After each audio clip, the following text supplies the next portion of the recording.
Hi, Katrina here from Scrappy Horses with a video tutorial for Through the Craft Room Door magazine. I'm really excited to share a technique that I use to create stencils and then use them as backgrounds. In this tutorial, I want to concentrate on a background for a card. So let's get started here in Design Space.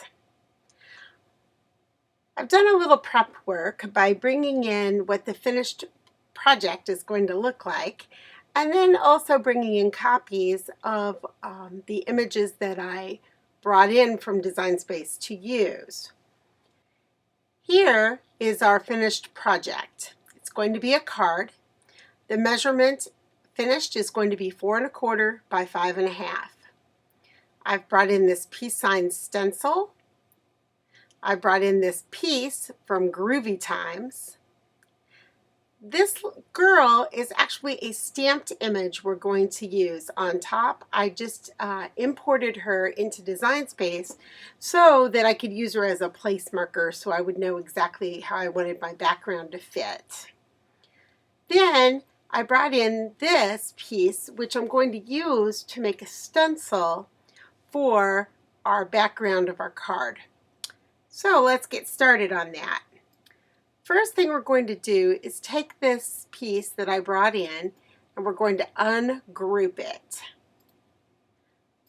All we have to do then is just pull the top layer away and get rid of this bottom layer. So we'll delete that because we don't need it. We're going to go ahead and turn this about 90 degrees. I know that for my size, I would like my stencil layer to be 3.75 by 4.98. So I can come over to Insert Shapes, click, and bring in a square. Once my square comes in, I simply bring it over, tap over here in the Layers selection, and I'm actually going to edit it. I'm going to take the lock off. I know I want my width to be 3.75 by 4.95. I'm going to go ahead and lock that back up so it doesn't accidentally change as I move anything. I'm going to move my flower piece to the front. Now this is where it gets just a bit sticky, a little difficult. Not horrible, but you just need to pay attention to what you're doing. I want to line up this inside corner right here and this inside corner with these corners.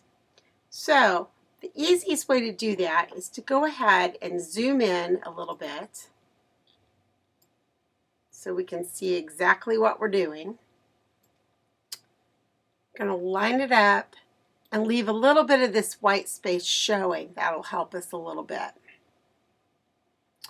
We're going to unlock this floral stencil piece and we're going to start stretching it across. Now we lost our positioning over here, so we're going to slide it back over. I'm going to bring it down just a smidge here so that we meet up over here. Then we're going to stretch it to the left so that again we meet up these corners on this side. I'd like to get it as close as I can without leaving any black underneath the blue. If we leave the black underneath the blue, like it is up here, then we get into some trouble and we don't get a good clean cut across there. So I want to make sure we get a good clean cut. However, if you don't get a good clean cut, you can fix it. It's not that difficult to fix once it's been cut on your Cricut. You can just lay it on a paper slicer and slice it a little bit, or there are lots of ways to fix it. All right, so once you've played with this and you've decided, yes, this is where I like it, Then you can make this smaller. We'll move this out of the way. We're going to come in and select our stencil over this rectangle. Keep in mind this rectangle underneath is already the size that we need it to be for the card. We come over to Layers, click, and we click Slice. And what that's going to do is it's going to slice our stencil the exact size we need it for our card. So we're just going to take this piece away, this piece away, this piece away, and there's our stencil. Now we can go ahead and just delete all of this because we don't need it. And it'll just keep things out of our way. Now, when I brought in the girl, you'll see that the stencil is turned the other direction. I did that because I didn't like where she was sitting on top of it, so I wanted to flip this. So you come over to Edit, Mirror, and now I have more of what you're seeing here. So now we have our stencil. You can cut the stencil from acetate, you can cut it from cardstock, you can cut it from whatever material you like. Just make sure that when you cut it that you set your settings appropriately on your Cricut machine. So I'm going to go cut those and we'll be back for the project. I have cut all of the pieces from Close to My Heart cardstock, and I've cut my stencil from this acetate alternative from Dura. I cut the stencil on the Cricut and used the stencil setting under Custom Settings. It says Stencil 0.4, and this seemed to work very well. This piece that I'm using for the little girl on my card is from a Close to My Heart stamp set that is retired. I believe it's called Dreamer. I'm going to stamp her in Outdoor Denim ink. I like this color. It's also retired, but I like this color because it's nice and dark, but it's not black. So it gives it sort of a dark look without being jet black. I'm positioning my stamp using the piece word, and I've removed that now and pressing down firmly. Since the stamp has a lot of coverage with ink, I'm using a little extra care to make sure that I totally have that inked. You may remember when we were in Design Space that I had uploaded this image of the girl into the program. Well, I decided, since I already had her uploaded, I would go ahead and cut her. Then I would have the mask to use and I wouldn't have to fussy cut or hand cut her. So here I am. I've positioned this mask over the cardstock and now positioning my stencil over the top of that. I'm using some washi tape to tape all of this down onto a craft mat. And I'm pulling up some Pixie colored ink to use.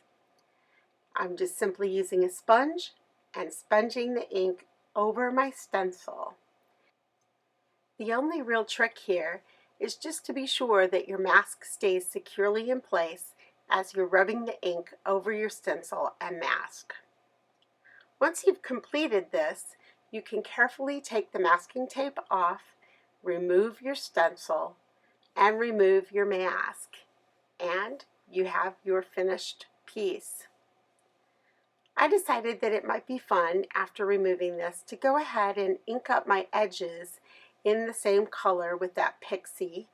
So here I am just lightly brushing that on. My camera shut off while I was recording, so you missed a little bit, but not much. All I really showed was the fact that I had gotten out some watercolors and I'm using some rubbing alcohol. I like to use rubbing alcohol because I feel like it dries faster than water does. I don't know if that's true or not, but I feel it does, so that's what I use. So I've just sort of given this sort of a tie-dye effect. And now I'm going to use my heat gun and just dry this on top of my craft mat. Next, I'm going to be putting some ink around my word piece, and then I am going to heat emboss my peace sign. My camera did not pick up the heat embossing, but that's how I got the shiny appearance. So while you watch this, I'm going to play a little music for you.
For joining me today.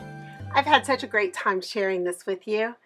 I hope that this technique inspires you to try a new background technique on your next project. Maybe this technique or maybe one of your own. We'd love to see it at Through the Craft Room door. Have a great day.